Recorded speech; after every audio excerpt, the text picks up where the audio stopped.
lugar nga damo basura, hindi katulog sang tiyak puno. Baho sila tulugon sa tao, sila gabinitin siya tudo, kay wala may mahimo, kay wala man sang sarang. Ang lugar nga matahom, hindi pagubot, kay ang mga bata namon may buwas damlag payat sa dason. Oh. Ang lugar nga damo pwede kitagawan kung malipayon. Tinlo nga dalangkag sa nagkantuan, di ano paginahulat ninyo, kita maghiliuyo. Kaini nga lugar at ipanon, kwaon ang salot, kag ang nagdalang damo pa di makita, nga pwede bago.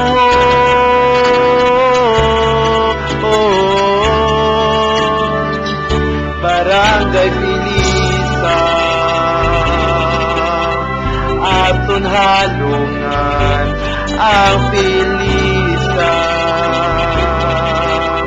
aton bantayan ang Pilisan. Dapat panamion, kay para sila may pag-asa, kag wala na sang problema, kay tanan malipay, kay wala na basura sa ilang.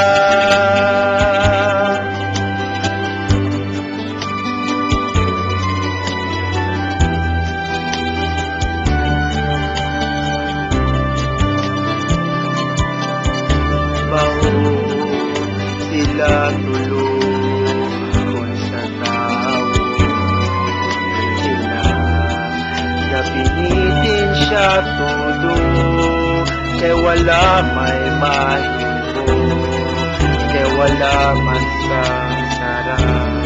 Ang lugar nga matahom, hindi pagubot, kay ang mga bata namon may buwas damlag payat sa dason.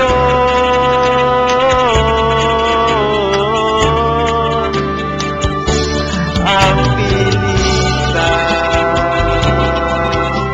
aton halungan ang Pilisan, aton bantayan ang Pilisan. Dapat panamion, kay para sila may pag-asa, kay wala na sa problema, kay tanan malipay, kay wala na basura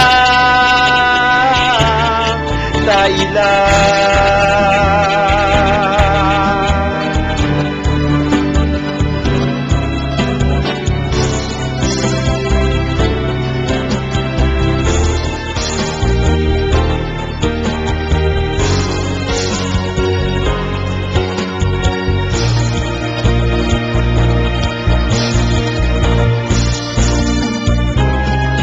Barangay Pilisan,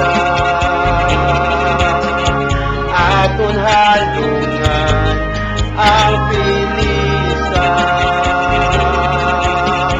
aton bantayan ang Pilisan.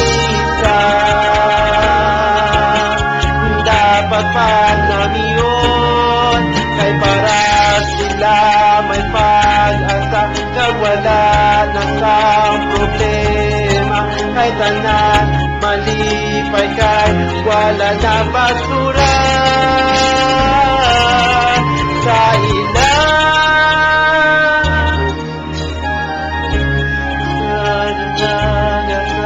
wala na sang problema. Kahit tanan malipay ka, wala na basura.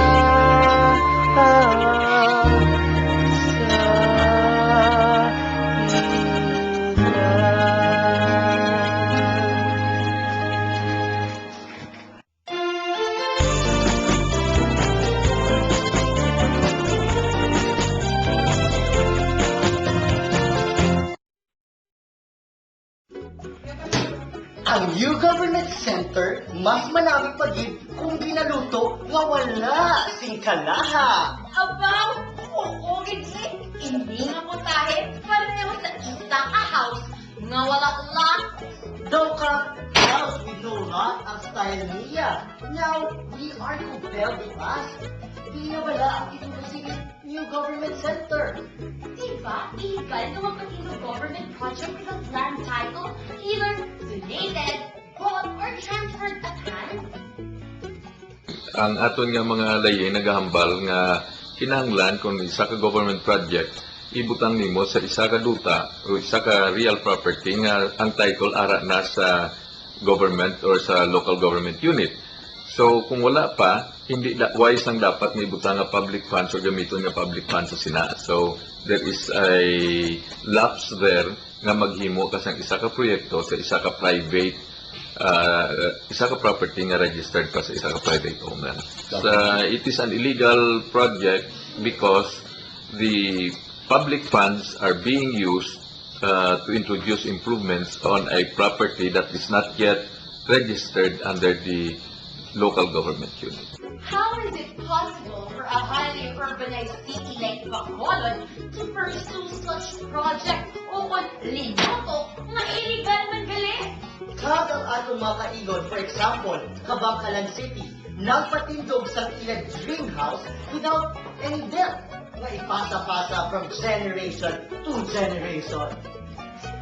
Subong aton pagatilawan ang pulo pareho nga putahe nga ginapabugal sang aton mga